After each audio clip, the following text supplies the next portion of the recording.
The Taxi That Hurried. This copyright is from 1946. Once there was a taxi. It was a bright yellow taxi with 2 red lines running around its body. Inside it had a soft leather seat and 2 hard little let-down seats. It was a smart little taxi, for it could start fast, jerk, whiz. It could tear along the street. Whiz, squeak. It could stop fast, squeak, jerk. Its driver's name was Bill. Together, they were a speedy pair. One day, the taxi was standing on the street close to the sidewalk. Bill and the little taxi didn't like to stand still long. I wonder who will be our next passenger, thought Bill. Just then, Bill heard some feet running on the sidewalk, thump, thump, thump, and he heard some smaller feet pattering along too, thumpity, thumpity, thumpity.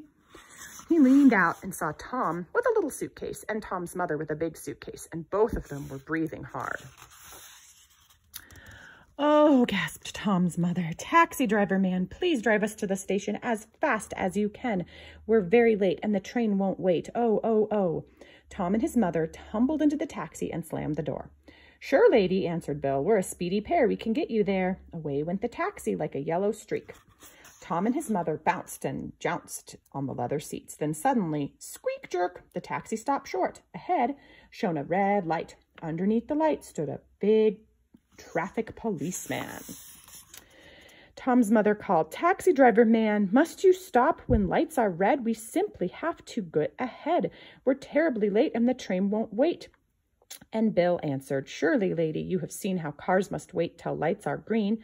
But we're a speedy pair. We'll surely get you there." Then suddenly, jerk, whiz, they were off again down the crowded street. For the light had changed to green again. Away went the taxi down the street, faster than ever. Now it had to turn and twist, for the street was full of traffic, trucks and wagons and other taxis.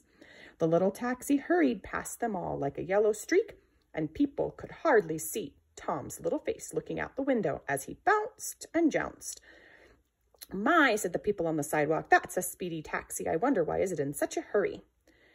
"Lucky it's got such a good driver." The taxi wiggled around a big bus. It jiggled across a trolley track. Then suddenly, squeak, jerk, the little taxi stopped short again. It stood stock still behind a big coal truck that was backing up on the sidewalk, for the driver was trying hard to get his truck just the right way for the black coal to go jumping and clattering down its slide into the hole in the sidewalk. Tom stood up so he could see the big coal truck better. He could see the handle on the side. He wished he could watch the driver turn that handle and make that big truck tip up in front. He almost wished they were not in such a hurry.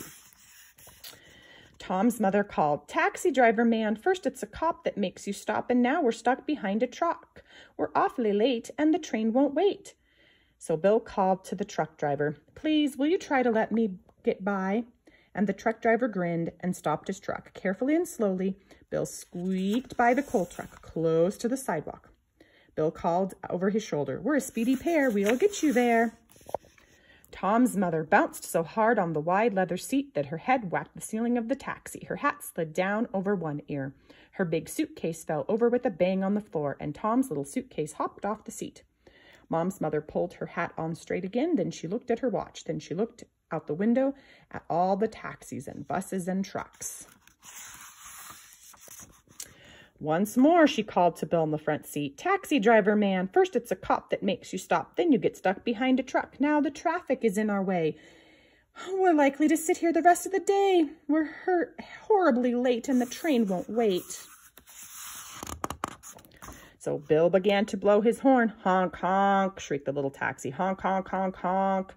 We want to go. You make us slow. We're a speedy pair. We want to get there. Honk, honk, honk, honk, honk."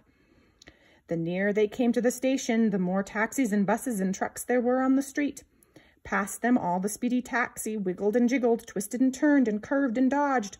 Tom jounced so hard on the little let-down seat that he could hardly see all the trucks and taxis and wagons and buses on the street. Suddenly they stopped, and Bill blew the horn again. Honk, honk, honk.